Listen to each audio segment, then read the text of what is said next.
तो इस मूवी की स्टोरी को स्टार्ट करने से पहले हम इस मूवी के कुछ मेन कैरेक्टर्स के नाम जान लेते हैं, ताकि इस पूरी मूवी की स्टोरी के अंदर आपको उनके नाम से कोई कंफ्यूजन ना हो। तो इस मूवी के अंदर शाहरुख खान का नाम है हार्डी, तापसी पन्नू का नाम है मन्नू, विक्की कौशल का नाम है सुखी, बोमन ईरानी के कैरेक्टर का नाम है गुलाटी, देन इनका नाम है बुग्गू और लास्ट में इनका नाम है बल्ली। एंड यही सारे इस मूवी के मेन कैरेक्टर्स हैं। तो चलिए अब मूवी की स्टोरी को स्टार्ट करते हैं। तो मूवी स्टार्ट होती है लंदन से, जहाँ पर हम सबसे पहले तापसी पन्नू के कैरेक्टर मन्नू को देखते हैं। मन्नू इस टाइम पर हॉस्पिटल में होती है, जहाँ उसे पता लगता है कि उसे एक बहुत बड़ी बीमारी हो गई है। एंड देन फिर ये जानने के बाद मन्नू अपने लॉयर से मिलती है और वो लॉयर से कहती है कि उसे अपने देश इंडिया जाना है, बट उसका लॉयर उससे कहता है कि वो इंडिया नहीं जा सकती क्योंकि उसे इंडिया का वीजा नहीं मिलेगा और इसीलिए ऐसा कोई भी नहीं है जो उसे इंडिया ले जा सके। अब आखिरकार मन्नू को कौन सी बीमारी हुई है, वो इंडिया क्यों जाना चाहती है और आखिरकार उसे इंडिया जाने का वीजा क्यों नहीं मिल रहा है, ये सारी बातें आपको मूवी में आगे पता लगेंगी। लॉयर जब मन्नू को मना कर देता है तब मन्नू से कहती है कि एक ऐसा आदमी है जो कि उसे इंडिया ले जा सकता है और उसका नाम है हार्डी। और फिर इसीलिए मन्नू सीधा हार्डी को फोन करती है, जो कि इस टाइम पर इंडिया के अंदर पंजाब में होता है। और हार्डी यानी कि हमारे एसआर के मन्नू फोन पे हार्डी से कहती है कि वो उसे 21 तारीख को दुबई में आकर मिले, क्योंकि वो वापस इंडिया आना चाहती है और वो ये चाहती है कि वो उसे इंडिया लेकर जाए। इसके बाद हार्डी राजी हो जाता है और फिर वो दोनों डिसाइड करते हैं कि वो दोनों दुबई में मिलेंगे। इसके बाद ही मन्नू अपने दो फ्रेंड्स जिनका नाम बुग्गू और बल्ली होता है, जो कि उसी की तरह लंदन में रहते हैं, उन दोनों से जाकर मिलती है। और फिर यहीं पर हमें ये भी पता लगता है कि जिस तरह से मन्नू को इंडिया का वीजा नहीं मिल रहा है और वो इंडिया नहीं जा पा रही, ठीक उसी तरह से बुग्गू और बल्ली भी इंडिया जाना चाहते हैं, बट उन्हें भी इंडिया का वीजा नहीं मिल रहा है। मन्नू उन दोनों को हार्डी के बारे में बताती है और वो उन दोनों से कहती है कि उसकी हार्डी से बात हुई है और इसीलिए अब हार्डी उन्हें इंडिया लेकर जाएगा, जिसके लिए उन सबको 21 तारीख को दुबई जाना होगा, क्योंकि हार्डी भी 21 तारीख को उनसे मिलने आएगा। ये बात सुनकर बुग्गू और बल्ली दोनों बहुत खुश हो जाते हैं। एंड देन इसीलिए वो लोग अपने वहाँ लंदन के काम को छोड़कर मन्नू के साथ मिलकर सीधा दुबई की फ्लाइट पकड़ लेते हैं। इसके बाद ही फ्लाइट के अंदर हमें ये तीनों दिखते हैं और फिर यहीं पर कहानी पास्ट में जाती है और हमें वो स्टोरी दिखाई जाती है जहाँ से इन सब की शुरुआत हुई थी। स्टोरी कई साल पीछे जाती है, यानी कि साल 1995 में। साल 1995 में पंजाब के एक गाँव जिसका नाम लालटू होता है, उसके अंदर मन्नू, बुग्गू और बल्ली तीनों आसपास रहा करते थे और ये तीनों एक दूसरे के दोस्त हुआ करते थे। इन तीनों के गांव में उन लोगों की काफी इज्जत थी जो कि लंदन पढ़ाई करने या फिर जॉब करने जाते थे। यहीं पर हमें ये भी पता लगता है कि मन्नू, बुग्गू और बल्ली तीनों की फैमिली कंडीशंस बहुत खराब है। तीनों ही बहुत मुश्किल से अपना गुजारा कर पाते हैं और इसीलिए ये तीनों ही बहुत पैसे कमाकर अपनी फैमिलीज को खुश रखना चाहते हैं। एंड इसके लिए उनका ये मन होता है कि वो भी किसी तरह से लंदन जाए और वहाँ जाकर पैसे कमाए, ताकि वो तीनों अपनी फैमिली की प्रॉब्लम्स को दूर करके उन्हें एक बेटर लाइफ दे सके। लेकिन अब क्योंकि उन तीनों की फाइनेंशियल कंडीशन बहुत खराब होती है, इसीलिए वो लोग बहुत कोशिशों के बाद भी लंदन नहीं जा पाते और यहाँ अपने गाँव लालटू के अंदर ही छोटी मोटी जॉब्स करते हैं, जिनमें से मन्नू एक छोटे से ढाबे पर काम करती है। बट फिर कुछ टाइम बाद ही इन तीनों को एक एजेंट मिलता है, जो एजेंट इन तीनों से कहता है कि वो उन तीनों को लंदन भेज सकता है और लंदन जाने के लिए वो उन तीनों को वीजा दिलवाएगा, जिसमें वो मन्नू से ये कहता है कि अगर वो कुश्ती करना सीख जाए तो वो उसे स्पोर्ट्स का वीजा दिलवा देगा, बुग्गू को वो जॉब का वीजा दिलवाएगा और बल्ली को वो मैरिज का वीजा दिलवाएगा। और फिर ये वादा करने के बाद वो एजेंट उन तीनों से 1.5 लाख रुपए ले लेता है, जिन पैसों को देने के लिए बुग्गू अपनी मदर की एफडी तोड़ देता है, जो एफडी उसकी फैमिली की जमा पूंजी होती है। इसके बाद ये तीनों काफी खुश होते हैं क्योंकि ये लोग ये सोचते हैं कि अब ये लोग लंदन जाने वाले हैं। फिर इसके बाद ही एंट्री होती है एसआरके की, यानी कि हमारी स्टोरी के मेन कैरेक्टर हार्डी की। एसआरके यानी कि हार्डी मन्नू, बुग्गू और बल्ली के गांव लालटू में आता है और यहाँ पर आने के बाद हमें पता लगता है कि हार्डी एक ऐसे आदमी को ढूंढ रहा है जिसके हाथ पर चीते का टैटू बना है और वो बहुत तेज भागता है। लेकिन इसके आगे हार्डी को उसके बारे में और कुछ भी नहीं पता है। हार्डी इस बारे में पूछते पूछते एक ढाबे पर जाता है और ये वही ढाबा होता है जिस ढाबे पर मन्नू काम किया करती थी। यहाँ पर हार्डी ये देखता है कि मन्नू के ढाबे का मालिक उससे बहुत बदतमीजी कर रहा है और वो मन्नू को मारने की भी कोशिश कर रहा है और फिर इसीलिए हार्डी मन्नू की हेल्प करता है और उसे उसके ढाबे के मालिक से बचा लेता है। इसके बाद ही वो मन्नू से ये पूछता है कि वो इस गांव के अंदर एक ऐसे आदमी को ढूंढ रहा है जिस आदमी के हाथ पर चीते का टैटू है और वो बहुत तेज भागता है। बट ये सुनते ही मन्नू से कहती है कि जिस आदमी को वो ढूंढ रहा है वो उसका भाई है और इसीलिए जानने के बाद मन्नू हार्डी को अपने घर ले जाती है, जहाँ पर हार्डी मन्नू के पेरेंट्स से मिलता है। बट यहीं पर हार्डी को ये भी पता लगता है कि मन्नू के जिस भाई को वो ढूंढते हुए यहाँ पर आया है वो अब मर चुका है, क्योंकि 1 साल पहले ही उसकी एक एक्सीडेंट के अंदर मौत हो चुकी है। लेकिन फिर यहीं पर हार्डी मन्नू और उसके मदर फादर को ये बताता है कि उसका भाई एक बहुत ही अच्छा इंसान था और वो यानी कि हार्डी असल में फौज में था। लेकिन एक बार जब वो अपनी फौज की ड्यूटी कर रहा था तब उसी टाइम पर उसे कुछ आतंकवादियों ने गोली मार दी थी। लेकिन लकीली उस टाइम पर मन्नू का भाई उसके पास था और फिर इसीलिए उसने हार्डी की हालत देखकर उसे हॉस्पिटल के अंदर भर्ती कराया और उसकी बहुत देखभाल की। साथ ही साथ मन्नू के भाई ने हार्डी को अपना टेप रिकॉर्डर भी दिया ताकि वो उसमें गाने सुनकर जल्दी से ठीक हो सके। और क्योंकि उस टाइम पर हार्डी की हालत बहुत खराब थी, इसीलिए वो मन्नू के भाई के बारे में ज्यादा कुछ भी नहीं जान पाया। और अभी वो कुछ टाइम पहले हॉस्पिटल से डिस्चार्ज हुआ है, इसीलिए वो सीधा मन्नू के भाई को ढूंढता हुआ यहाँ पर आ गया है ताकि वो उसका टेप रिकॉर्डर उसे वापस कर सके और उसे गले लगाकर दिल से थैंक्स कह सके, क्योंकि अगर मन्नू का भाई नहीं होता तो शायद हार्डी भी जिंदा नहीं होता। लेकिन जैसे ही हार्डी भी यह जानता है कि मन्नू का भाई मर चुका है तब हार्डी को भी बहुत दुख होता है। लेकिन फिर यहीं पर हार्डी ये भी जानता है कि मन्नू लंदन जाना चाहती है और उसके लिए उसे स्पोर्ट्स वीजा मिल रहा है। लेकिन स्पोर्ट्स वीजा के लिए उसे कुश्ती सीखनी पड़ेगी और क्योंकि हार्डी फौज में था और उसे कुश्ती भी आती थी, थी, इसीलिए वो मन्नू से कहता है कि उसके भाई ने उसकी जान बचाई थी, इसीलिए वो भी उसके लिए कुछ करना चाहता है और इसीलिए वो मन्नू को कुश्ती सिखाना चाहता है। मन्नू भी ये सुनकर राजी हो जाती है, जिसके बाद हार्डी एक हफ्ते के अंदर ही मन्नू को कुश्ती सिखा देता है। इसके बाद मन्नू, बुग्गू और बल्ली तीनों हार्डी के साथ मिलकर सीधा अपने उसी एजेंट के पास जाते हैं जिस एजेंट ने उनसे 1.5 लाख रुपए लिए थे और उनसे वादा किया था कि वो उन तीनों को वीजा दिलवाएगा। लेकिन जब वो तीनों हार्डी के साथ वहाँ पर पहुंचते हैं तब वो ये देखते हैं कि वो ऑफिस खाली हो चुका है, यानी कि वो एजेंट सबके पैसे लेकर भाग चुका है और यहीं पर कई सारे और भी लोग होते हैं जिन्हें उस एजेंट ने इन तीनों की तरह ही धोखा दिया था। ये सुनने के बाद मन्नू, बुग्गू और बल्ली तीनों ही टूट जाते हैं। लेकिन तभी हार्डी उन तीनों को दिलासा देता है और वो मन्नू से कहता है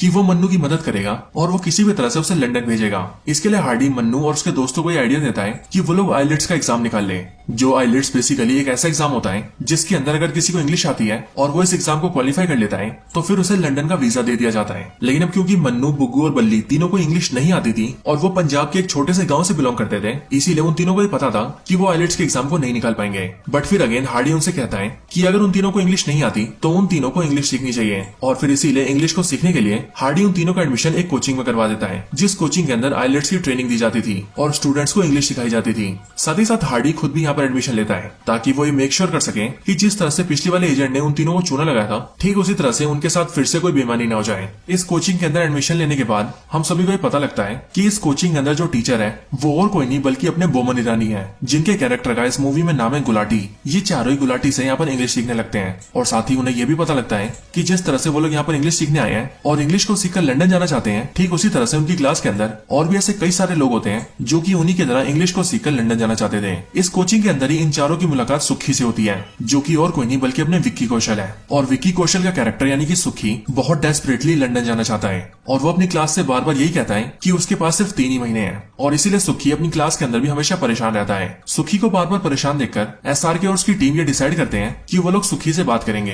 एंड देन जब वो सुखी से बात करते हैं तब बातचीत के दौरान सुखी उन चारों को ये बताता है कि उसकी गांव के अंदर एक गर्लफ्रेंड थी जिससे वो बहुत प्यार करता था, लेकिन उसके फादर ने उसकी शादी लंदन से आए एक एनआरआई से करा दी।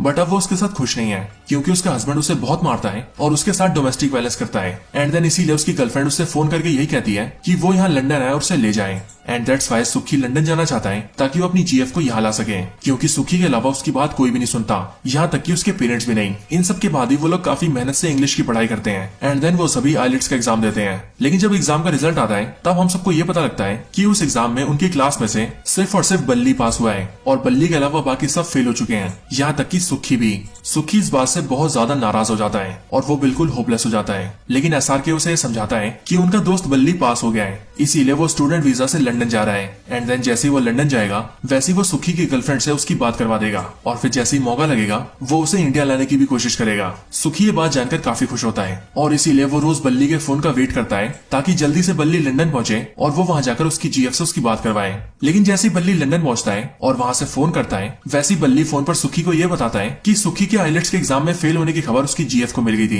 एंड दैट्स वाई बल्ली के पहुंचने से पहले उसकी गर्लफ्रेंड ने सुसाइड कर लिया क्योंकि उसको ऐसा लगा कि अब सुखी उसे बचाने नहीं आ पाएगा। अपनी गर्लफ्रेंड की सुसाइड के बारे में सुनते ही सुखी बिल्कुल होपलेस हो जाता है और इसीलिए वो अपनी बॉडी में आग लगा लेता है और खुद को भी खत्म कर लेता है। ये देखकर हार्डी, मन्नू और बुग्गू तीनों को बहुत बुरा लगता है और वो तीनों सुखी की मौत से काफी शौक में आ जाते हैं। बट फिर 6 महीने बाद बल्ली अपने दोस्तों को फोटोग्राफ्स भेजता है, जिन फोटोग्राफ्स के अंदर उसके दोस्त ये देखते हैं कि बल्ली ने वहाँ पर अपना घर भी ले लिया है और अपनी गाड़ी भी ले लिया है और बल्ली लंदन के अंदर बहुत ही अच्छी लाइफ जी रहा है और अपनी फैमिली को पैसे भी भेज रहा है। ये बात जानते ही मन्नू और बुग्गू दोनों इस बात पर अड़ जाते हैं कि उन्हें भी अब लंदन जाना है, ठीक बिल्कुल बल्ली की तरह। लेकिन ये तो हम सभी जानते हैं कि मन्नू और बुग्गू को बिल्कुल भी इंग्लिश नहीं आती और बिना इंग्लिश के या फिर बिना आइलेट्स के एग्जाम दिए वो लोग लंदन भी नहीं जा सकते। वैसे मन्नू और बुग्गू दोनों को बिल्कुल भी इंग्लिश नहीं आती, लेकिन क्या आपको इंग्लिश आती है या फिर नहीं, ये आप मुझे कमेंट्स के अंदर जरूर बताएं। अगर आपको इंग्लिश आती है तो आप कहें आई नो इंग्लिश और अगर नहीं आती तो बोले आई डोंट नो इंग्लिश। आखिर हम भी तो देखें कि आखिर कितने लोगों को इंग्लिश आती है। सो प्लीज कमेंट जरूर करना। तो अब स्टोरी में वापस आते हैं। मन्नू और बुग्गू दोनों ही लंदन जाना चाहते थे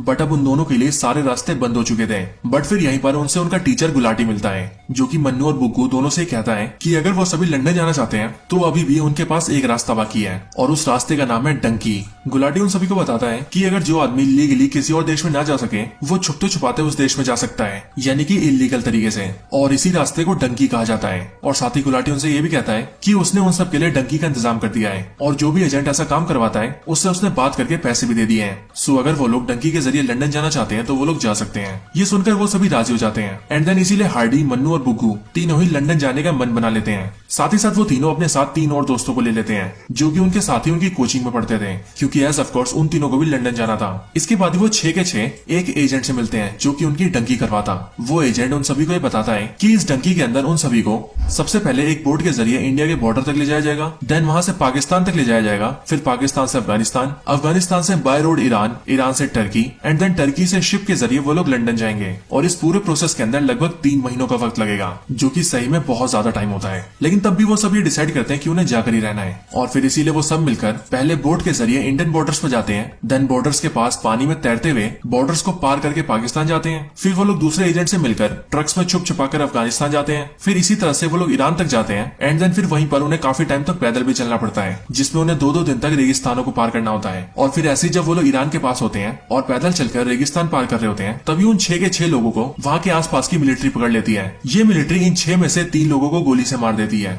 जो 3 लोग हार्डी, मन्नू और बुग्गू के दोस्त होते हैं, लेकिन लकीली हार्डी, मन्नू और बुग्गू बच जाते हैं। बट फिर वो मिलिट्री ऑफिसर्स उन तीनों को पकड़कर अपने कैंप में लाते हैं और वहाँ लाकर भी वो लोग उन्हें मारने वाले होते हैं, लेकिन फिर तभी हार्डी थोड़ी होशियारी दिखाकर और थोड़ी सी हिम्मत दिखाकर उन मिलिट्री ऑफिसर्स को मार देता है, क्योंकि एज ऑफ कोर्स हार्डी खुद भी मिलिट्री में था, इसीलिए उसे फाइट करना भी काफी अच्छे से आता था। अपने दोनों दोस्त मन्नू और बुग्गू को बचाने के बाद वो उन्हें फिर से आगे ले जाता है, जिसके बाद वो तीनों ट्रक के जरिए पूरे टर्की को पार करते हुए शिप के पास जाते हैं। लेकिन यहाँ पर इनकी बहुत बुरी हालत होती है, क्योंकि ना तो इन्हें ढंग से खाना मिलता है, ना ही बाथरूम की फैसिलिटीज होती है, और इन्हें जिन लोगों के साथ ट्रैवल करना पड़ता है वो भी दुनिया भर के चोर उचक्के होते हैं। इसीलिए डंकी के दौरान इनकी बहुत बुरी हालत होती है। लेकिन फिर किसी तरह से ये लोग लंदन के पास पहुंचते हैं, जहाँ पर अगेन फिर से इन्हें गाड़ियों के अंदर ठूस दिया जाता है, जिनमें से कुछ को कार की सीट के अंदर डाला जाता है, कुछ को गाड़ियों की डिग्गी में और कुछ को तो सोफे के अंदर छुपाया जाता है। और फिर इस तरह से जानवरों जैसी हालत होते हुए वो लोग किसी तरह से लंदन पहुंच जाते हैं। एक बार लंदन पहुंचने के बाद हार्डी, मन्नू और बुग्गू तीनों बहुत खुश होते हैं और वो ये सोचते हैं कि अब वो तीनों भी अपने दोस्त बल्ली की तरह बहुत पैसे कमाएंगे और अपनी फैमिलीज को भी खुश रखेंगे। लेकिन फिर यहाँ पर आने के बाद उन तीनों की मुलाकात बल्ली से होती है और वो ये देखते हैं कि बल्ली यहाँ पर कोई बड़ा काम नहीं करता। और फिर वो लोग ये जानते हैं कि यहाँ पर बल्ली के पास कोई बड़ी जॉब नहीं है और ना ही वो किसी बंगलों में रहता है, बल्कि बल्ली यहाँ पर भीख मांगता है। बल्ली से मिलने के बाद बल्ली उन तीनों को अपने घर ले जाता है, जो कि एक ऐसी जगह पर होता है जहाँ की हालत बहुत बुरी होती है और वहाँ 1 से 2 कमरों के अंदर 20 से 30 लोग रहते हैं। और ये सारे वही सारे लोग होते हैं जो कि हार्डी, मन्नू और बुग्गू की तरह ही किसी तरह से इलीगली लंदन में घुसे थे। और क्योंकि उनके पास ना ही कोई पासपोर्ट था, ना ही कोई वीजा, और वो सभी इलीगल इमिग्रेंट्स थे, इसीलिए वो सभी आए दिन पुलिस से बचते फिरते थे और लंदन के अंदर बहुत छोटे मोटे काम कर किसी तरह से अपना गुजारा करते थे। यहीं पर बल्ली अपने दोस्तों को ये भी बताता है कि उसको बेशक से वीजा मिल गया था, लेकिन उसकी कॉलेज की डिग्री फेक थी और उसने जिस कॉलेज का एडमिशन दिखाया था वो एडमिशन भी फेक था, इसीलिए वो यहाँ पर स्टडी नहीं कर सकता था। और अगर ये बात यहाँ की पुलिस को पता लग गई तो वो लोग बल्ली को भी डिपोर्ट कर देंगे एंड दैट्स व्हाई बल्ली को भी यहाँ पर किसी तरह से इमिग्रेंट्स के साथ गुजारा करना पड़ता था। बल्ली अपने दोस्तों को ये भी बताता है कि वो यहाँ पर भीख मांगता है और भीख मांगकर उसे दिन के 20 पाउंड्स मिलते हैं। जिस तरह से वो महीने के 600 पाउंड्स कमाता है, जिनमें से 100 पाउंड से वो अपना गुजारा करके बचे हुए 500 पाउंड्स को अपने घर भेज देता है ताकि उसकी फैमिली सुख से रह सके। बट यहीं पर एसआर के बल्ली पर बहुत गुस्सा होता है और वो उससे कहता है कि उसने यहाँ पर अपनी फेक फोटोज भेजी थी, जिन फोटोज में बल्ली ने दिखाया था कि उसने यहाँ पर 6 महीने के अंदर ही अपना घर ले लिया है और अपनी कार भी ले ली है और वो यहाँ पर बहुत खुश है। और इसीलिए उसकी लाइफ को देखकर मन्नू और बुग्गू भी यहाँ पर आए हैं और इसीलिए हार्डी उससे पूछता है कि आखिर उसने ऐसा क्यों किया। बट बल्ली उससे कहता है कि यहाँ पर आकर उसे ऐसा करना पड़ा क्योंकि अगर वो अपनी फैमिली से ये कहता कि यहाँ पर आने के बाद उसकी हालत बहुत बुरी है, वो अपना गुजारा भी नहीं कर पा रहा और यहाँ पर भीख मांग रहा है, तब उसकी फैमिली के लिए जीना और भी मुश्किल हो जाता और हर जगह उनकी बेइज्जती भी होती एंड दैट्स व्हाई उसे झूठ बोलना पड़ा। इसके बाद ही इन सबको भी यहाँ पर छोटे मोटे काम करके किसी तरह से गुजारा करना पड़ता है। बट इन सब से हार्डी तंग आ जाता है और इसीलिए वो अपने साथियों से कहता है कि उन सबको वापस इंडिया चलना चाहिए ताकि वो लोग अपने देश में अपने परिवार के साथ रह सके। और बेशक से वहाँ पर वो गरीब थे और उनके पास छोटी मोटी जॉब्स थी, बट वो वहाँ पर खुश थे क्योंकि वहाँ पर उनकी लाइफ यहाँ से अच्छी थी और वहाँ उन्हें किसी पुलिस से बच के नहीं भागना पड़ता था। इसके साथ ही यहाँ पर इलीगली रहने की वजह से वो लोग ना ही यहाँ के सिटीजन थे और ना ही यहाँ के मेहमान, जिस वजह से वो ना तो यहाँ अकाउंट्स खुलवा सकते थे, ना ही अच्छी जॉब कर सकते थे, ना ही कोई आईडी या फिर लाइसेंस बनवा सकते थे एंड ना ही लीगली तरीके से घर जा सकते थे, क्योंकि एज ऑफ कोर्स वो किसी वीजा को लेकर तो यहाँ आए नहीं, इसीलिए उन्हें वापस जाने के लिए भी कोई वीजा नहीं मिल सकता। सो इसीलिए हार्डी उन सबसे कहता है कि वो लोग घर चले, बट वापस जाने के लिए कोई राजी नहीं होता। साथ ही साथ मन्नू हार्डी से ये भी कहती है कि वो लोग इतनी मुश्किलों के बाद यहाँ पर इसलिए नहीं आए ताकि वो लोग वापस जाएं, बल्कि इसलिए आए ताकि वो लोग पैसे कमाएं and that's why Hardy Mannu की बात सुनकर उसके लिए राजी हो जाता है। इसी के आगे मन्नू हार्डी से ये भी कहती है कि हार्डी को भी उसके साथ रुकना होगा और वो भी उसकी खातिर, और क्योंकि हार्डी और मन्नू एक दूसरे दूसरे से प्यार करने लगे थे। दैट्स वाई हार्डी मन्नू के लिए रुकने के लिए राजी हो जाता है। इसके बाद ही हार्डी ये सोचने लगता है कि उसे कुछ भी करके अपने दोस्तों को यहाँ पर सेटल करना होगा, ताकि उसके दोस्तों को इस तरह से यहाँ पर इलीगली ना रहना पड़े। इसके लिए हार्डी एक लॉयर को ढूंढता है, जो लॉयर उन सभी को 3 तरीके बताता है। लॉयर हार्डी और उसके दोस्तों से कहता है कि उनके पास यहाँ पर आराम से रहने के 3 रास्ते हैं। पहला ये कि वो लोग यहाँ पर 1 मिलियन पाउंड्स की इन्वेस्टमेंट कर दे, जिससे कि उन्हें इंस्टेंटली वीजा मिल जाएगा। दूसरा तरीका ये कि वो लोग यहाँ पर किसी सिटीजन से शादी कर लें, ताकि शादी करने के बाद भी उन्हें भी नागरिकता मिल जाए। एंड तीसरा और फाइनल तरीका ये है कि वो लोग यहाँ की गवर्नमेंट से ये कहें कि उनके अपने देश इंडिया के अंदर वो लोग एक्टिविस्ट थे, लेकिन गवर्नमेंट ने उनके साथ बहुत बुरा किया और उन्हें मारने की कोशिश की। एंड दैट्स वाई वो लोग भागकर यहाँ पर आए हैं और इसीलिए वो लोग अब यहाँ रहना चाहते हैं। जिस वजह से ये बातें सुनकर यहाँ की गवर्नमेंट उन्हें शेल्टर देगी। उन सभी के पास पैसे नहीं थे, इसीलिए वो लोग पहला तरीका अपना नहीं सकते थे, यानी कि लंदन में इन्वेस्टमेंट करने का। और रही बात तीसरे रास्ते की, यानी कि यहाँ की सरकार से ये बोलने की कि उनका देश उन्हें मारना चाहता है और वो लोग अपने देश में अनसेफ है, ये तरीका हार्डी को ठीक नहीं लगा था, क्योंकि हार्डी एक फौजी था और वो अपने देश की बुराई नहीं करना चाहता था। और इसीलिए वो लोग ये डिसाइड करते हैं कि वो किसी तरह से शादी वाले तरीके को अपनाएंगे। इसी में लॉयर उन सभी से ये भी कहता है कि उसके पास एक आदमी है जो कि कुछ पैसों के लिए मन्नू से शादी करेगा, जो शादी करते ही मन्नू यहाँ की सिटीजन बन जाएगी। एंड देन शादी के बाद ही वो मन्नू को डाइवोर्स दे देगा, जिसके बाद मन्नू हार्डी से शादी कर सकती है और फिर इसी तरह से धीरे धीरे उन सभी को यहाँ की सिटीजनशिप मिल सकती है। उन सभी को ये तरीका ठीक लगता है और फिर इसीलिए वो सभी शादी के लिए चर्च में जाते हैं। But as we all know, Christian marriage के अंदर शादी तभी कंप्लीट होती है जब किस हो। जब फादर मन्नू को किस करने के लिए कहता है, तभी इस बात से हार्डी गुस्सा हो जाता है और वो वहाँ पर तोड़फोड़ कर देता है, जो देखकर चर्च का फादर सीधे पुलिस को फोन कर देता है। पुलिस वहाँ आकर उन सबको उठा लेती है और उन सबको कस्टडी में लेकर ये जान जाती है कि वो सभी यहाँ पर इलीगली आए हैं और फिर इसीलिए उन सभी को कोर्ट में पेश किया जाना होता है। इसी बीच उनके पास लॉयर आता है, जो कि उन सबसे कहता है कि ये उनके पास आखिरी मौका है और इसीलिए अगर वो कोर्ट में जज के सामने ये बोल देंगे कि उन सभी को अपने देश इंडिया से खतरा है, तो फिर उन्हें यहाँ पर शरण मिल जाएगी और फिर वो लोग यहाँ पर रह सकते हैं। लेकिन फिर जैसे उन सबका ट्रायल होता है और वो लोग जज के सामने आते हैं, तब वहाँ पर हार्डी झूठ नहीं बोलता और वो ये कहता है कि उसे अपने देश में कोई खतरा नहीं है। लेकिन हार्डी को छोड़कर मन्नू, बुग्गू और बल्ली तीनों लॉयर की बात मान जाते हैं और वो लोग ये बोल देते हैं कि उन्हें अपने देश के अंदर खतरा है, जिस वजह से हार्डी को छोड़कर बाकी उन तीनों को वहाँ पर रहने की परमिशन मिल जाती है। और उसके बाद हार्डी को इंडिया के अंदर डिपोर्ट कर दिया जाता है, जिसके अंदर उसे प्लेन में बिठा के इंडिया छोड़ दिया जाता है। इसके बाद हार्डी इंडिया चला जाता है और मन्नू, बुग्गू और बल्ली तीनों ही लंदन में रह जाते हैं। इसके बाद ये पास्ट की स्टोरी एंड होती है और हमें प्रेजेंट का सीन दिखता है, जहाँ पर मन्नू, बुग्गू और बल्ली तीनों ही दुबई पहुंचते हैं, जहाँ पर उनसे मिलता है हार्डी। हार्डी से मिलकर वहाँ पर मन्नू से ये बताती है कि उसे ब्रेन ट्यूमर हो गया है और डॉक्टर के हिसाब से वो सिर्फ 1 ही महीने तक जिंदा रहेगी, यानी कि 1 महीने के अंदर अंदर उसकी मौत हो जाएगी। और इसीलिए वो चाहती है कि वो अपने आखिरी दिनों में अपने घर जाए, ताकि उसकी मौत अपनों के बीच हो। लेकिन अब क्योंकि उन्होंने ये बोला था कि उन्हें इंडिया से खतरा है, इसीलिए उन तीनों की बहुत कोशिशों के बाद भी लंदन की सरकार ने उन्हें इंडिया का वीजा नहीं दिया, जिस वजह से वो सभी डायरेक्ट इंडिया नहीं जा सकते। एंड दैट्स वाई उन्होंने हार्डी को दुबई में बुलाया है, क्योंकि हार्डी ने पहले ही उन सबको डंकी करवा के इंडिया से लंदन भेजा था। सो इसीलिए वो लोग ये चाहते हैं कि अब हार्डी फिर से उन तीनों को उनके घर ले जाए। बट हार्डी उनसे ये प्रॉमिस करता है कि वो उन तीनों को डंकी करवा के नहीं, बल्कि प्लेन में बिठा के ले जाएगा। अपने दोस्तों को इंडिया ले जाने के लिए हार्डी अपने कोचिंग टीचर गुलाटी से बात करता है, जिसके बाद गुलाटी हार्डी को एक एजेंट का नंबर देता है, जो कि दुबई में रहता है। हार्डी सीधा उस एजेंट से मिलता है और उससे कहता है कि उसे इंडिया जाना है, जिसके बाद हार्डी एजेंट के साथ मिलकर इंडिया जाने का प्लान बनाता है। इसके बाद ही वो एजेंट हार्डी, मन्नू, बुग्गू और बल्ली चारों को एक कंटेनर में डलवा देता है और उन चारों से कहता है कि ये कंटेनर पानी के रास्ते सीधा इंडिया जा रहा है और इसीलिए अगर वो लोग इसके अंदर जाएंगे तो वो सीधा इंडिया में गुजरात जाएंगे, जिसके बाद गुजरात पहुंचते ही वो सभी अपने घर जा सकते हैं। कंटेनर में घुसने से पहले हार्डी अपने सारे दोस्तों से कहता है कि वो सब अपने पासपोर्ट्स को जला दें, क्योंकि उसके दोस्तों के पास यूके का पासपोर्ट होता है, यानी कि लंदन का। और इसके साथ ही हार्डी उन सभी को इंडिया की ड्रेस भी पहनाता है और इंडिया की कुछ बुक्स और न्यूज़पेपर्स भी अपने बैग में रख लेता है, ताकि वो सब बिल्कुल इंडियन लगे। और हार्डी अपने दोस्तों से ये कहता है कि वो ये सब इसीलिए कर रहा है ताकि जैसे ही वो लोग गुजरात पहुंचे, वैसे ही अगर उन्हें वहां पर कोई पुलिस या मिलिट्री पकड़े तो वो ये साबित कर सके कि वो लोग इंडियंस हैं। इसके बाद ही वो लोग कंटेनर में जाते हैं, जहां कंटेनर को सीधा शिप में ले जाया जाता है। बट यहीं पर हम ये देखते हैं कि ये एजेंट हार्डी और उसके दोस्तों से तेज चल जाता है और वो सीधा वहां की पुलिस को फोन कर देता है, जो कि होती है सऊदी की पुलिस। और वो सऊदी की पुलिस से कहता है कि कुछ लोग इलीगली लंदन जा रहे हैं। जो खबर मिलते ही सऊदी की पुलिस उस एजेंट के साथ सीधा डॉकयार्ड पर जाती है और उस शिप के अंदर से उस कंटेनर को निकलवा लेती है, जिस कंटेनर के अंदर हार्डी और उसके दोस्त होते हैं। और फिर सऊदी की पुलिस उन चारों को पकड़ लेती है। वो शिप सीधा लंदन जा रहा था और इसीलिए सऊदी की पुलिस उन चारों से कहती है कि हम जानते हैं कि तुम लोग इलीगली लंदन जा रहे थे, जबकि तुम चारों एक्चुअल में इंडियंस हो। यहीं पर ही सऊदी की पुलिस उन चारों की तहकीकात भी करती है और फिर इसीलिए यहीं पर हमें ये भी पता लगता है कि असल में ये सारा प्लान हार्डी का था, क्योंकि हार्डी ये जानता था कि इलीगली इंडिया में भी घुसना बहुत मुश्किल है और जो पहले इन्हें प्रॉब्लम्स हुई थी वो वैसी प्रॉब्लम्स अपने दोस्तों को दोबारा नहीं देना चाहता था। साथ ही साथ हार्डी ने अपने दोस्तों को ये भी प्रॉमिस किया था कि वो उन सभी को प्लेन में ले जाएगा, इसीलिए वो कहीं ना कहीं अपने प्लान के जरिए अपने वादे को पूरा कर रहा था। सऊदी की पुलिस जब इन चारों की तहकीकात करती है तभी हार्डी अपने तीनों दोस्तों की आइडेंटिटी को बदल देता है, क्योंकि एज ऑफ कोर्स हार्डी के तीनों दोस्तों की आइडेंटिटी यानी कि मन्नू, बुग्गू और बल्ली तीनों ही अब लंदन के थे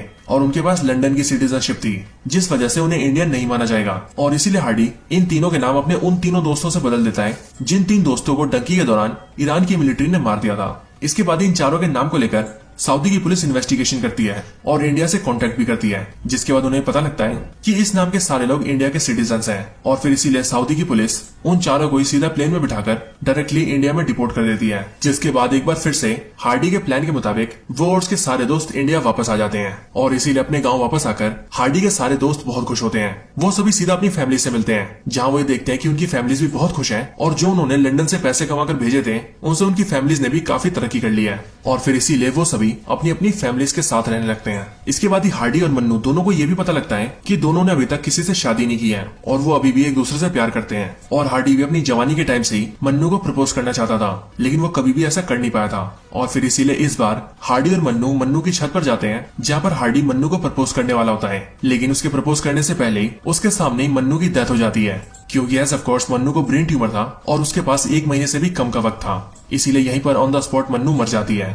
जो देखकर हार्डी को बहुत दुख होता है। लेकिन फिर हार्डी इस बात से खुश होता है कि आखिरकार मन्नू की आखिरी इच्छा पूरी हो गई, क्योंकि मन्नू की आखिरी इच्छा यही थी कि वो जब मरे तो वो अपने घर में अपने परिवार के साथ हो, और ऐसा हुआ भी। And that's why Hardy is happy for Mannu. और फिर इसके आगे के सीन में हम ये देखते हैं कि हार्डी अपने दोनों दोस्तों जो कि बुग्गू और बल्ली होते हैं उनके साथ रहकर काफी खुश रहता है और वो लोग अब ये समझ चुके थे कि चाहे कुछ भी हो जाए किसी को भी डंकी नहीं करनी चाहिए, और वैसे भी ईस्ट और waste India is the best. और फिर इसके बाद ये लोग बहुत खुश रहने लगते हैं, जिसके साथ ही ये पूरी मूवी यहीं पर एंड हो जाती है। तो दोस्तों ये थी डंकी मूवी की पूरी स्टोरी। ये Dunki movie basically real events के ऊपर बेस्ड है, यानी कि जो लोग एक्चुअली में डंकी करते हैं उन्हीं को देखकर ये मूवी बनाई गई है। और इसीलिए मूवी हमें मैसेज देती है कि चाहे कुछ भी हो जाए किसी को भी डंकी नहीं करनी चाहिए, क्योंकि कोई भी आदमी डंकी तब करता है जब उसे खुद के लिए और अपने परिवार के लिए एक बेहतर जिंदगी चाहिए होती है, और इसी के लिए वो दूसरे देशों में इलीगली घुसता है। लेकिन ऐसा करने के दौरान उन्हें बहुत प्रॉब्लम्स आती है और यही सारी प्रॉब्लम्स हमें मूवी में दिखाई गई है। हर साल लाखों लोग डंकी करते हैं, जिनमें बहुत से बच्चे भी होते हैं, बहुत से बूढ़े भी होते हैं, लेकिन उनमें से ज्यादातर डंकी के दौरान ही मारे जाते हैं। और जो बचे हुए लोग किसी तरह से डंकी करके दूसरे देशों में घुस भी जाते हैं, उनकी जिंदगी भी वहाँ पर बहुत खराब होती है। और ऐसा क्यों, वो भी आप जानते हैं, क्योंकि इस मूवी ने हमें इसका भी आंसर दिया है। और इससे भी बढ़कर बात, अगर कोई डंकी करके किसी और देश में घुस जाए तो उसके लिए अपने देश में वापस आने के भी सारे रास्ते बंद हो जाते हैं। और वैसे ये तो एक मूवी थी जिसमें हार्डी अपने दोस्तों को किसी तरह से वापस इंडिया ले आया, लेकिन एक्चुअल की रियलिटी में डंकी करने वाले वापस कभी भी अपने देश में वापस नहीं आ पाते और अपने देश, अपने घर और अपने परिवार को वापस कभी नहीं देख पाते। और ये मूवी हमें इसी अवेयरनेस का मैसेज देती है। सो दोस्तों यही थी एक्सप्लेनेशन वीडियो डंकी मूवी के ऊपर।